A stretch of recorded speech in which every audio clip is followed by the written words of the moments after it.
All right. So there are a lot of options for how to face this system here. You could do this with substitution. You could do this with elimination.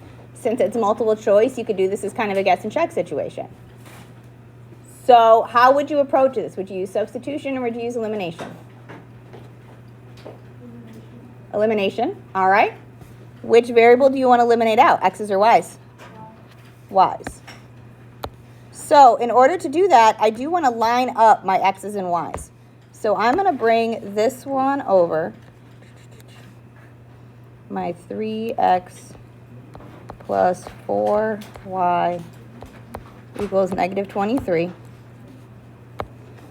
And looking at my y's, what am I going to need to multiply this equation by in order to make my y's cancel out?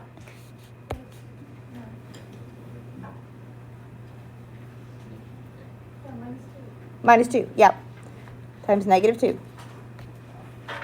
So I'm going to switch them around so that my x's are in front because I need my x's and my y's to line up right here. So when we multiply it by that negative 2, we're actually going to have a positive 2x minus 4y, and our 19 times 2 is going to give us a positive 38. So I switched these two in their spots and did the multiplication in the same step. Because we really want to have our x's and y's in the same column so that we can add them together. You want to see how I did that there? So now let's add these together in our columns. So when we add, ooh, that's not the highlighter. When we add our 3x and our 2x together, what do we get? 5x. And we've got our 4y plus negative 4y, which is 0 y's, because that's 4 apples, take away 4 apples. And then what about our negative 23 plus 38?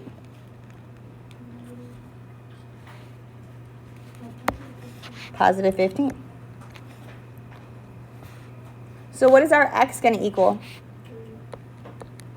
X equals 3. Since this is a multiple choice question, is that enough information to tell me which my answer is? Yeah, it has to be B. It's the only one that has an x of 3. So when it comes to things for like homework and such, yes, you have to find both the x and the y. But when it's a multiple choice question, this is the only one that has an x of 3. It has to be this one. We don't have to find the y because this is the only one it can be that has an x of 3. It has to be option B. So when it comes to systems, excuse me, systems like this on the SAT or PSAT, you don't necessarily have to get all the way to the end. Get as far as you can and use that as a tool to help you kind of narrow down what your options are. Okay? If you're 100% lost on these kinds of questions or things that are harder than this on the SAT, feel free to use the multiple choice options to kind of substitute in and check things that way. If it works, it's possible as an option. If nothing else, you can always check a couple of them and narrow your options down, because if we guess out of 2 options or even out of 3 options, if I guess out of, I can't tell which one it is between these 2, that's a 50% probability of being right, versus if I'm guessing out of all 4, it's a 25% probability of being right. So the more things you can narrow down, the more chance you have of even getting it right on a guess.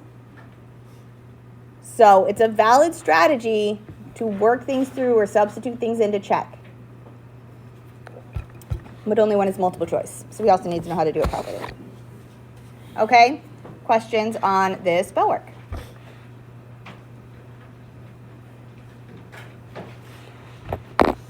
Okay, so I had up on the front table the graphs that we're going to use today, the homework for today, and some colored pencils. I do recommend that you have 2 colored pencils for today and the graphs. So if you did not pick those up on your way in, go grab them. Because we're going to be working today with a different kind of system, and we're going to solve it with graphing. So I know there are some colored pencils at the tables. I do recommend 2 different colors of pencil. You don't have to. You can absolutely do it with regular pencil or pencil and pen or highlighters or whatever you've got if you like that. But I just grab the colored pencils because they're easy to work with. Because what we're going to do is we're going to be looking at systems of inequalities. So we've worked with linear inequalities before. We've graphed lines with these less than greater than. It's when we have our dotted versus solid and we do some shading. When we have systems of inequalities, it's the same thing. The only difference is we're going to put more than one on the same graph. There is not a way for us to be able to solve these algebraically. The only way to mark these down is to solve them by graphing or to give them as a system. So we're not going to come back through and solve these with substitution and then elimination again. It is just solving these by graphing. So what we do when we have something like this is we are going to grab our equations and we're going to graph them. So it does require us to remember how to graph systems of equations or linear inequalities. That's what I meant. So let's start with this one. I'm going to mark this one in blue. Are we going to use a dotted or a solid line with this equation? Dotted. How do we know that? Because there's no equals to. If it's not equals to, it's not counted in the solution. So we use a dotted line to graph that. So what we're going to be graphing is we're going to graph negative 2y equals x with a dotted line. Oops, sorry. Didn't realize that was going to zoom in.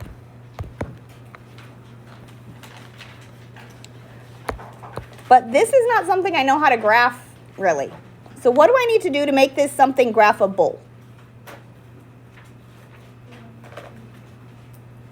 Say it louder. Yeah. I need that y by itself so we can have this in kind of a slope-intercept form situation. So if I divide by negative 2 to get my y by itself,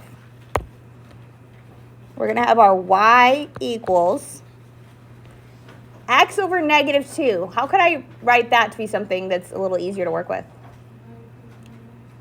Yeah, because this is, remember, this is 1x. And I can scoot to the x to the side to leave this as minus 1/2 x. If I take 1 and divide it by negative 2, it's going to be negative 1/2. What's up? A what?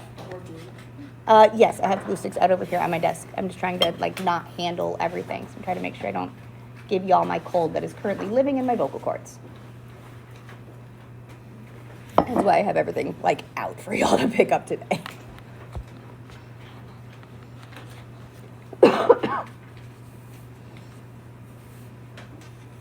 Because this cold is a butt kicker. It's a kicker.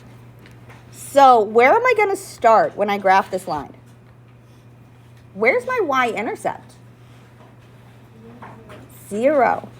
I could put plus 0 here. That's totally a thing. We can add 0 whenever we want to. And if that helps you, it's fine. It makes it clearer. We can add 0. So our y-intercept's at 0. So we're going to start right here at 0, 0. How do I find my next point? Down 1, right 2. So we're going to go down 1, right 2. Down 1, right 2. Like this. Or I could go up 1, left 2. The more points we have, the easier it is to plot them up. There are rulers out and about. So use a ruler to plot up your line. Boop. And it should look something like that because we're using that dotted line, remember, because we have that greater than, not greater than equals to.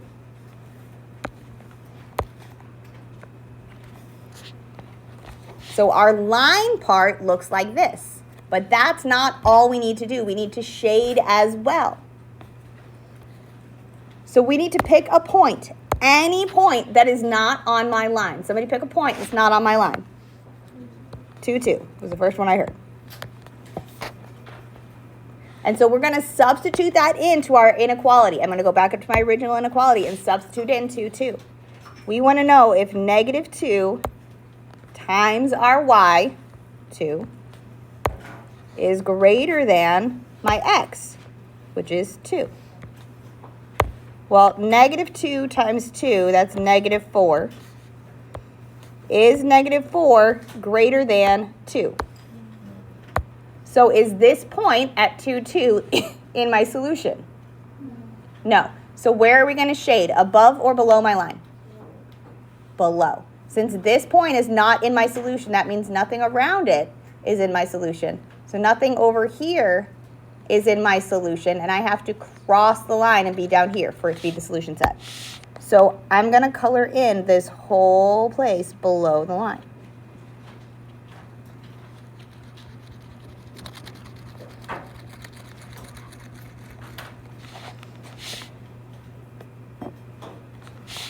And again, you do not have to use colors. I feel like it does make things clearer and easier to see. If you use pencils, you can just use lighter shading versus darker shading. I know some people will do like shading like this where it's hash lines and then go the other direction for the other line. You can do whatever works for you.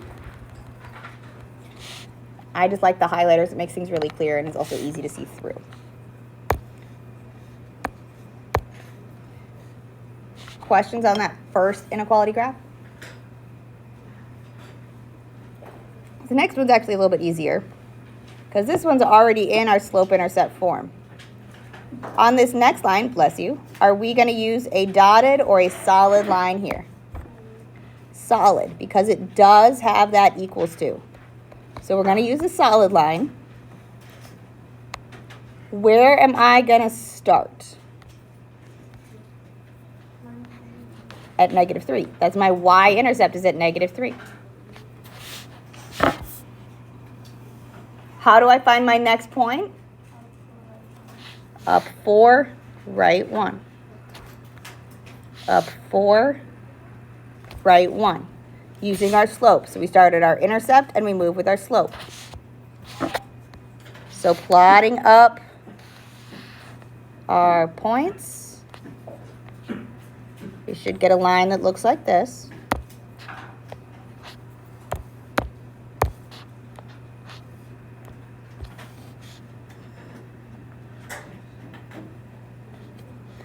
And then we need to figure out where we shade. So we still need to pick a test point. Any point that's not on our line. What is a point that's not on our red line? 0, 0. Easy one to work with.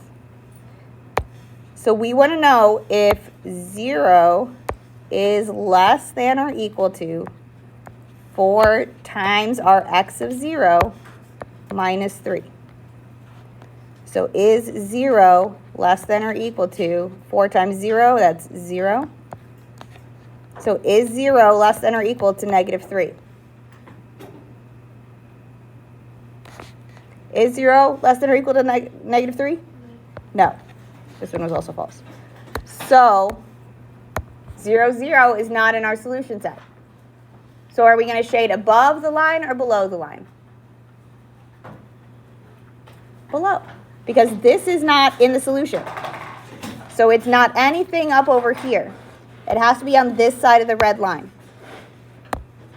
So when we shade our solution set, we need to shade this part here that's below. These are the places where it's true.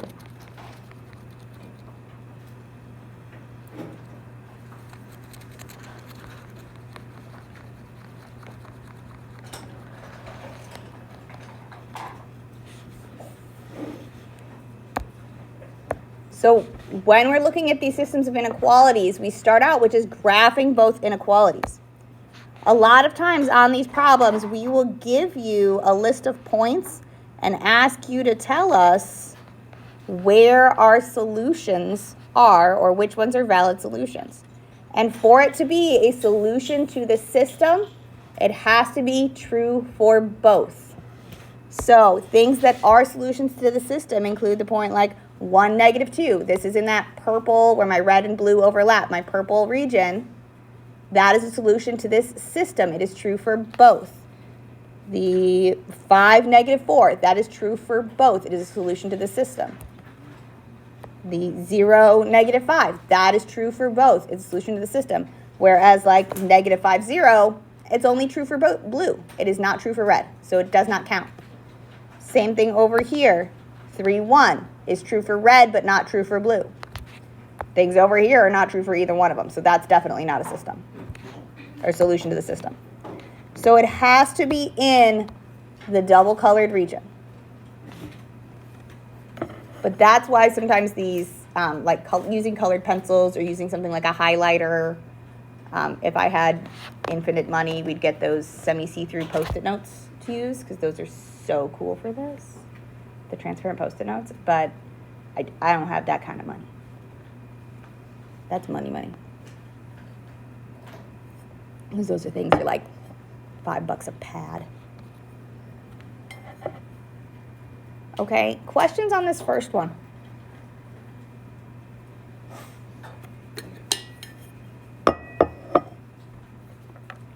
Okay. I'm going to give us another system.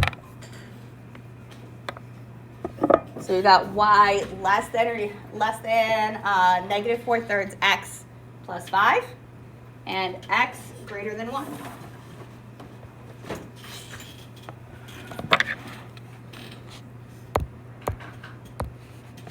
So again, I'm going to use blue for this one.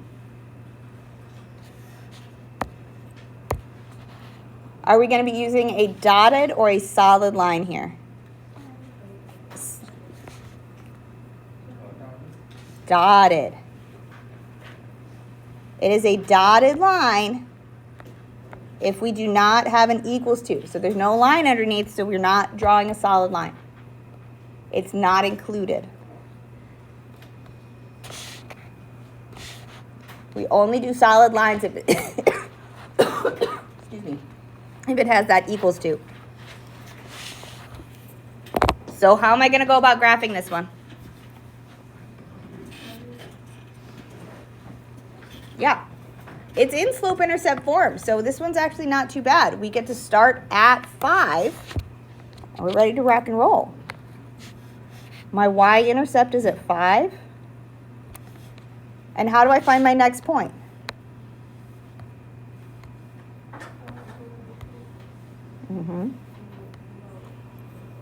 Down 4. 1, 2, 3, 4. Right. 1, 2, 3. Down 4. 1, 2, 3, 4. Right. 1, 2, 3. We're going to connect it up using our dotted line. Like this.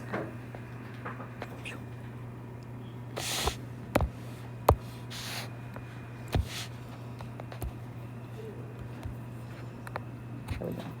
Just fixing my errors. That's wonky. And then we have to figure out where we're going to shade. So we need to pick a test point. What point do you want to use to see where we shade? 0, 0. It's not on my line. It's an easy one to work with. So 0, 0. And we're going to substitute that into our blue equation. We want to know if 0 is in fact less than negative 4/3 times 0 plus 5. Well, negative 4/3 times 0, that's the same thing as 0. So is 0 less than 5? Yes. So 0, 0 is in the solution to the system. So are we going to shade above our line or below our line? Below. We got to shade where this is. Nope, gotta grab a coffee. This is not working. There we go. All right. So we're shading this whole section below our blue line.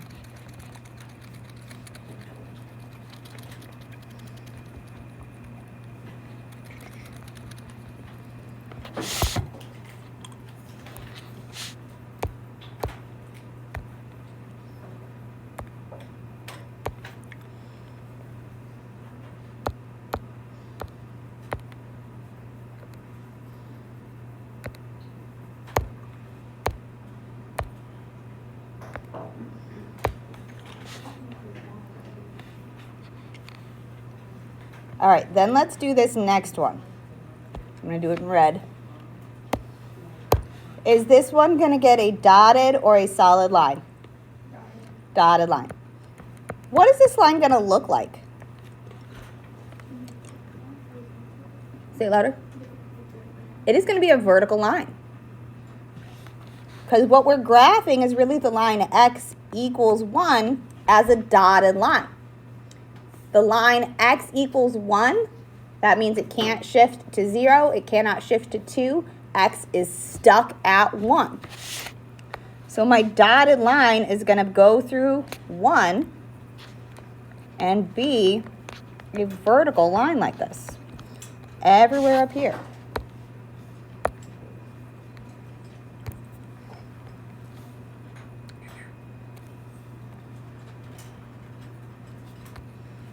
Whoa, whoa, whoa, whoa, whoa. Thank you. Whoa. What is going on now? There we go. We're going to leave it because this thing's freaking out. There we go. So then we need to figure out where we're shading. If x is greater than 1, are we going to shade to the left of this red line or to the right of this red line? Where are my x's greater than 1? 2, 3, 4, 5, 6. Those are all greater than 1. So we're going to shade to the right. Everything on this side of the red line is where my x's are greater than 1. So if we have an x equals or an x greater than or an x less than, that's going to be a vertical line. If I have a y equals or a y less than, y greater than, that's when we have a horizontal if it's just a constant in there.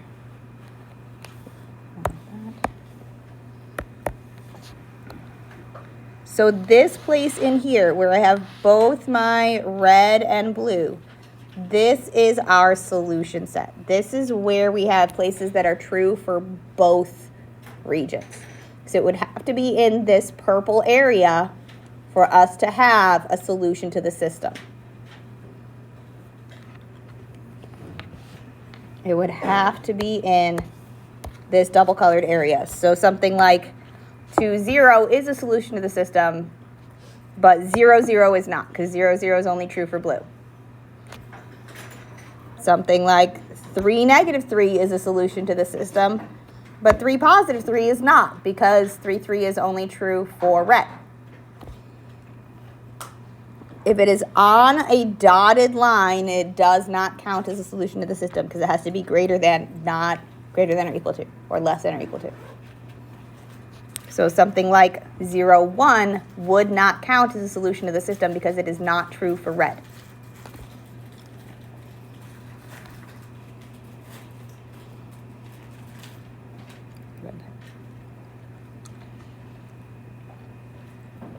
Okay. Questions on this one? We have one more.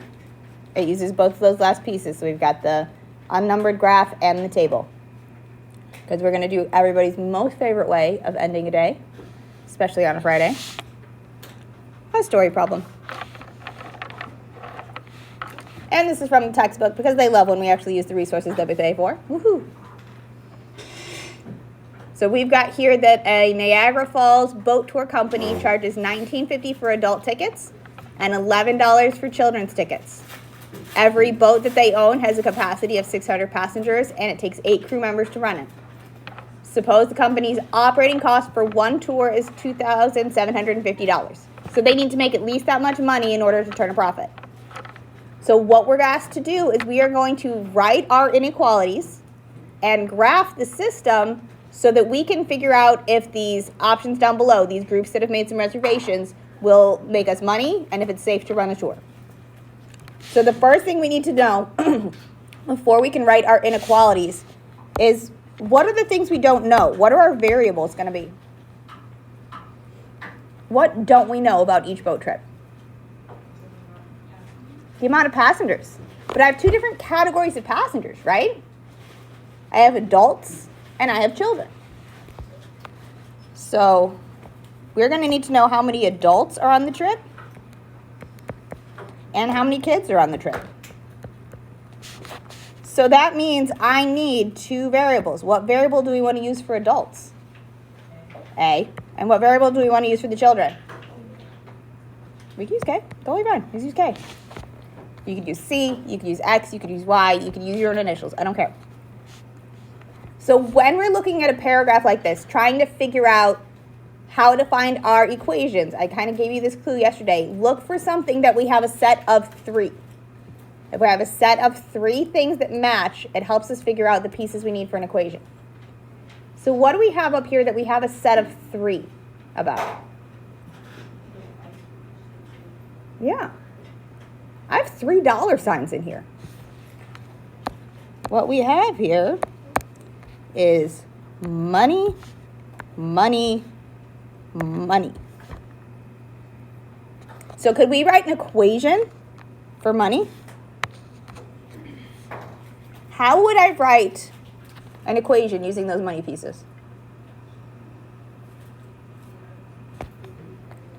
Yep, we get $19.50 for every adult that comes on the tour,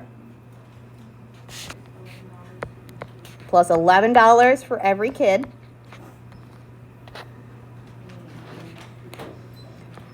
Yeah, if we were going to do this as an equation, we'd do it equals $27.50. That would be where we break even. But we're not doing it as an actual equation. We want to do an inequality. So which side would we like to have bigger? Would we like the money that comes from our tour to be bigger, or our $27.50 to be bigger? Which side bigger, left or right? The left. I want this to be bigger. If I make more than $27.50, I will be a happy business owner. If I make less than $27.50, I will not be a happy business owner, because then I'm not turning a profit. I run out of money to pay my staff. So to write this as an inequality, we're going to face it this way. I would like to make more money than it takes to run my boat. Please, thank you very much. So now I've used that information. So up here in my paragraph, very, very rarely will we use the same information twice for an equation. So I've used those pieces. What information do we have left to write an equation with?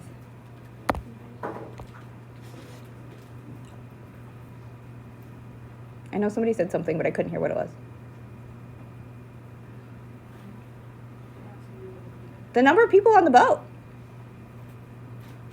So I know the boat can hold 600 humans. So how could I write an equation for the number of humans on the boat?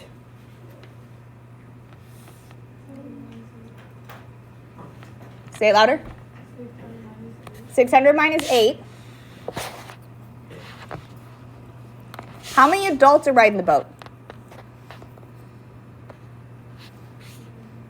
Do we know? No. So what are we calling it? A. How many kids are riding the boat? Okay. If I combine those together,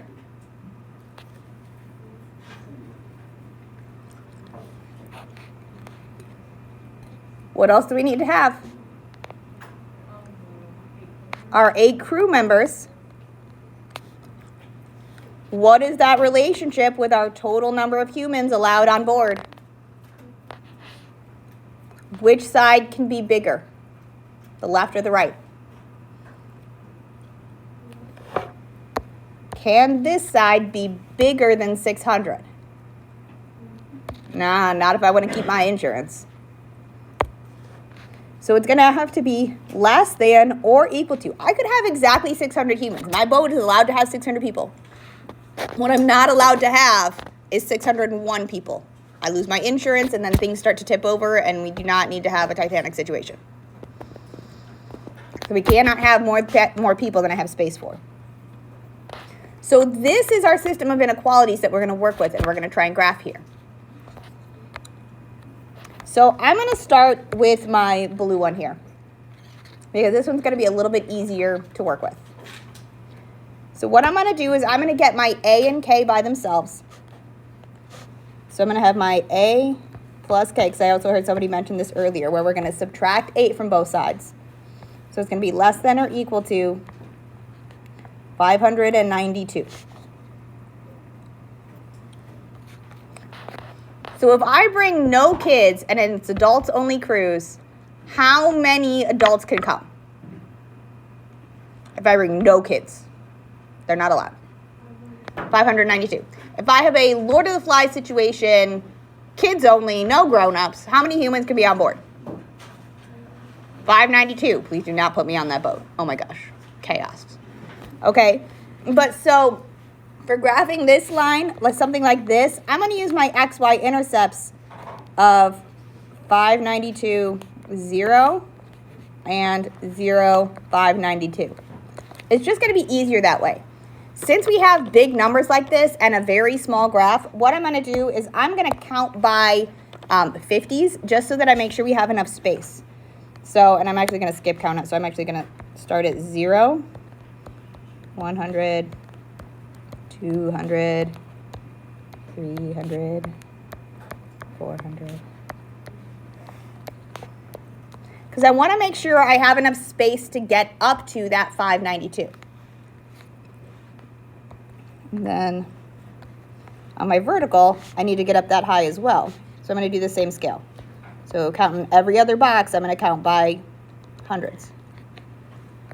300, 400, 500, 600. So for the number of humans that can fit on this boat, I'm going to be really close to my 600 here and here.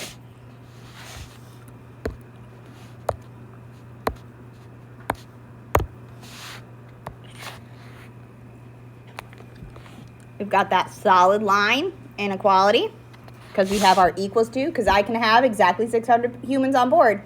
Totally fine. And then on this one, are we going to shade below or above our line?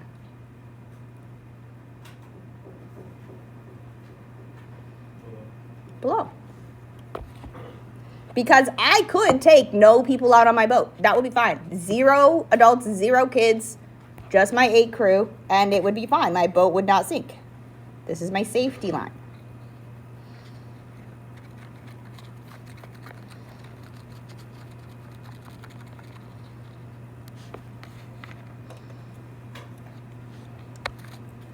Looking at our green equation, I'm going to do this one with my XY intercepts too, simply because to try and do this in slope intercept form is going to be super duper gross because it winds up fractioning.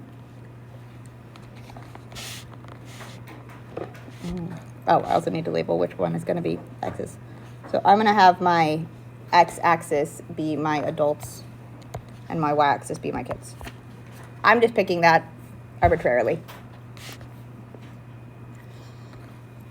So if I take no kids and I only take adults on this cruise, to find my x-intercept, my 1950A plus 0 kids,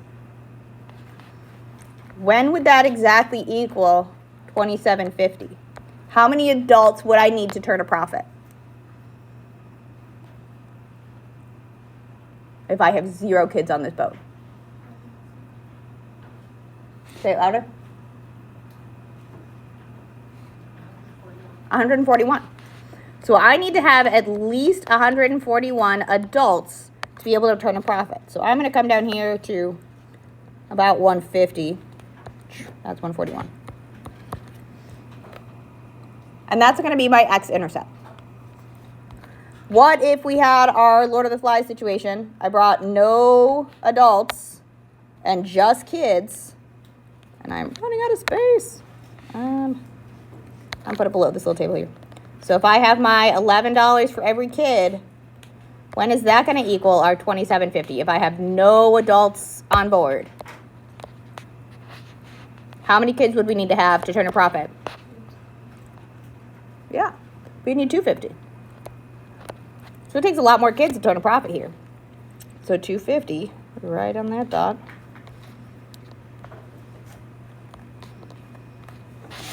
Our inequality did have an equal sign, so I'm going to connect that up with our solid line.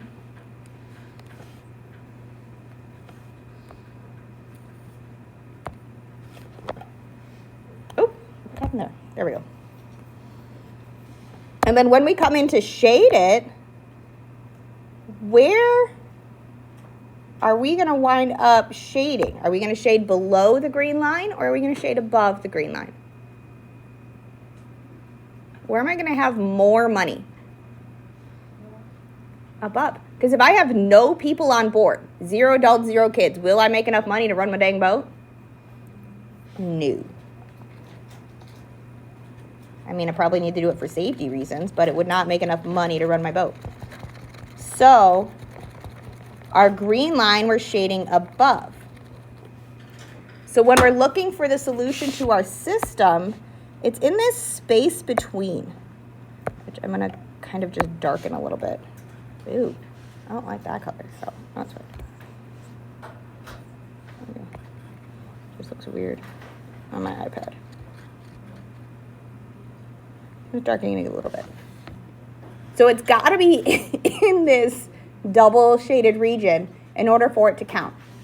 So that's what this table is asking us to look at, and this is the last thing for today.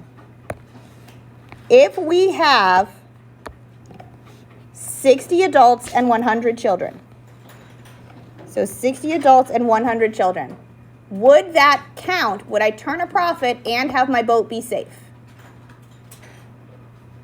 No, these guys are not above my threshold for where I make enough money.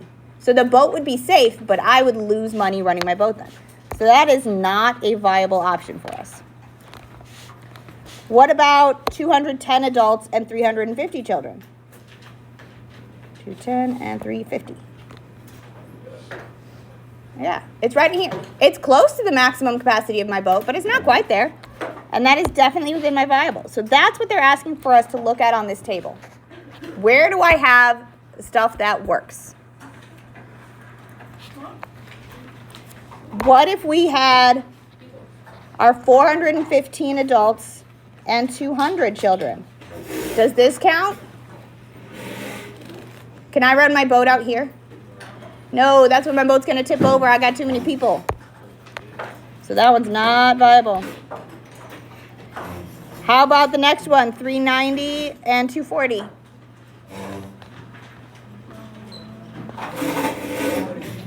That's too many people. Last one, 550 adults, adults only cruise.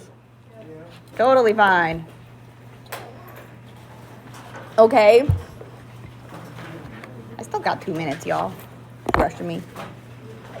Okay, so up on the front table, we have homework 6 over the inequalities. Okay, it's listed as Monday. If it takes us until Tuesday, I get it, because these are weird. We didn't get a ton of time for questions today. So no pressure on that part. So if you need the time on Monday to work on and ask questions, I get that. Please turn in your bell work. Make sure your name's on it and that you have week 10 on it. And then have a great weekend.